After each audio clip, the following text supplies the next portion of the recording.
Binti.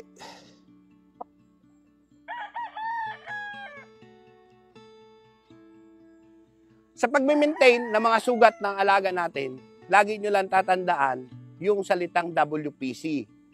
Siyempre, number 1, W, wag nyong babasahin yung sugat kasi ma-i-infect yan.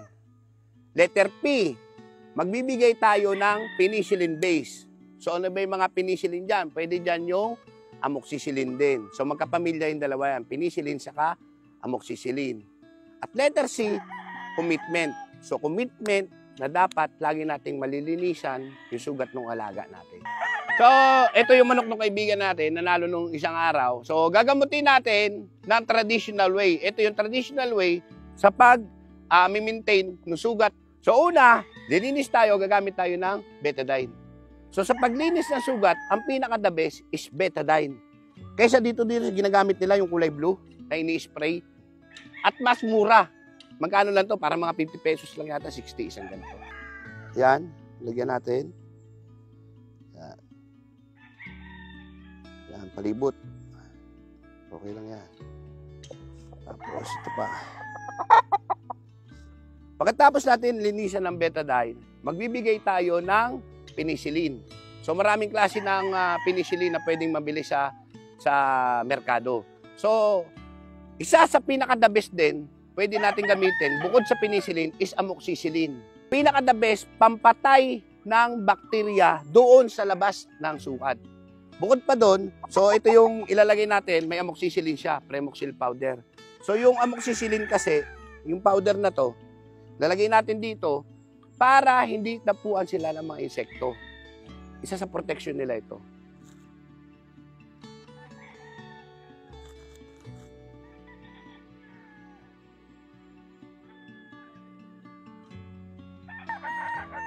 Yan, ganyan lang. Para hindi gamang dapuan ng mga insekto. So, ang mahalaga din kasi dito, kaya natin ginaganto, para mabilis magkaroon ng langib. So, yung langib kasi, mapansin nyo parang nangingitim-gitim doon sa ibabaw na sugat. Yun yung isang indication na pagaling na yung sugat ng manok natin. Okay lang na hindi pa magaling sa loob. Mahalaga kasi, yung labas muna ang mapagaling natin. O yan, ganito na dapat ang maging itsura na yan. So kagandahan din doon sa powder, ina-absorb niya yung moisture. So yung moisture kasi hindi dapat yan meron sugat ng mga alaga natin. Papaimunin natin siya ng Premoxil 550. So yung Premoxil 550, amoxicillin, tyrosine, paracetamol. So yung, tulad sinabi ko kanina, yung amoxicillin, yan yung pumapatay doon sa bakterya. Yung tyrosine, tumutulong yan sa pagdami ng bakterya. Yung paracetamol, para maiwasan natin yung fever. Kasi pag may mga sugat yung alaga natin, tumatamlay sila dahil sa fever. So normal yon, magkaroon sila ng fever. Yan. So pagbigay natin ng Premoxil 550, papainom tayo. Lagi ha, lagi. Pag nagbigay tayo ng Premoxil 550, 2 dip lang painom.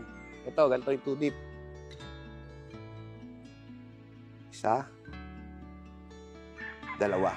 Yun. Pag 2 dip line binibigay natin, pagkabigay natin ng Premoxil 550, yung Premoxil 550, nandito lang sa butse. Mas mabilis umepekto.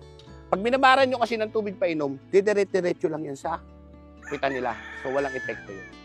At syempre, para bumalik yung ganda ng katawan ng manok natin, pagkagaling niya, o sa conditioning, para gumanda, bumuka yung katawan ng mga alaga natin, nang walang sapola, buka yung katawan na walang sapola o magaan, gamit tayo ng El Toro para bumalik yung ganda ng katawan nila.